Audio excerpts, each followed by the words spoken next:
মিথ্যে কথা।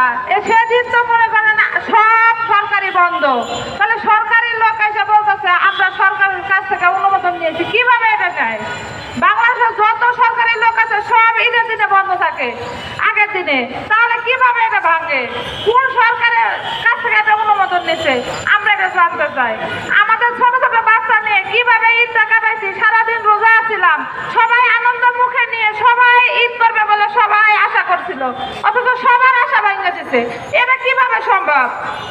আমরা এটাই বলতে চাই, আমাদের যে টাকা পয়সা খরচ হয়েছে এটা বড় কথা না, আমার জন্য জায়গা চাই। সরকার এত লোকজনদের সবার আনন্দ মাটি করে দিচ্ছে সবার কাছে, তারপরে এই খোলা আকাশের ভিতরে ছোট ছোট বাচ্চা নিয়ে আমরা থাকি। এবং ঈদের আগের দিন 29শে মার্চ ঈদের আগের দিন আমাদের মাইকিং করে হুমকি দেয়, এবং আমরা কোনোদিন বুঝতেও পারি নাই যে আমাদের এভাবে এই বাড়িঘর ভেঙে আমাদের ওই জায়গা থেকে উচ্ছেদ করে দেবে।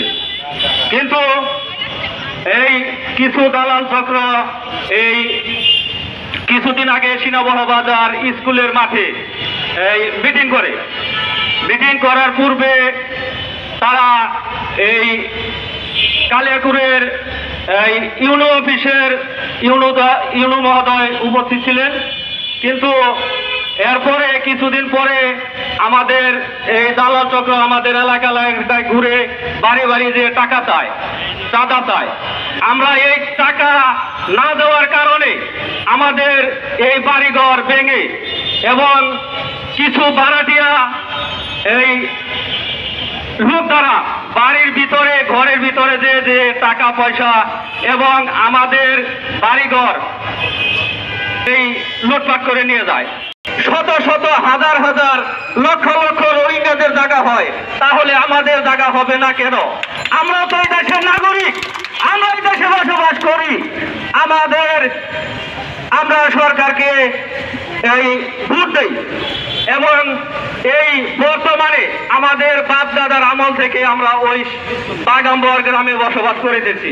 দিতে নারাজ হওয়ার কারণে তারা বারবার বিট অফিসে ফরেস্ট ডিপার্টমেন্ট লোকেরকে খুঁচিয়ে আমাদেরকে আজকে রাস্তায় পথে নামিয়ে দিয়েছে।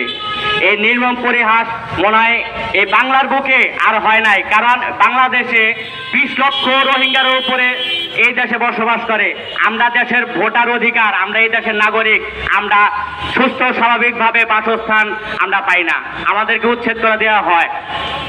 প্রধান উপদেষ্টার কাছে আমার এই একটা আবেদন যে আমরা দেশের জনগণ, আমাদেরকে ওনার দেখার দায়িত্ব, ওনার আমাদেরকে বাসস্থান, খাদ্য, চিকিৎসা এগুলা দেওয়ার দায়িত্ব ওনার, ঠিক আছে? মহাশীঘ্রই যেন পূর্ণ বাসস্থানের ব্যবস্থা করার সুযোগ করে দেয়। এবং আমরা ক্ষতিগ্রস্ত যারা আছি এখানে সবাই আসছি, প্রায় 200 থেকে 250 পরিবার আমরা এখানে আছি। এই 250 পরিবারে আজকে থাকার জন্য কোনো বাসস্থান নাই। ছুটির দিন, সরকারি ছুটির দিন কিভাবে আমাদেরকে উচ্ছেদ অভিযান করে আমাদেরকে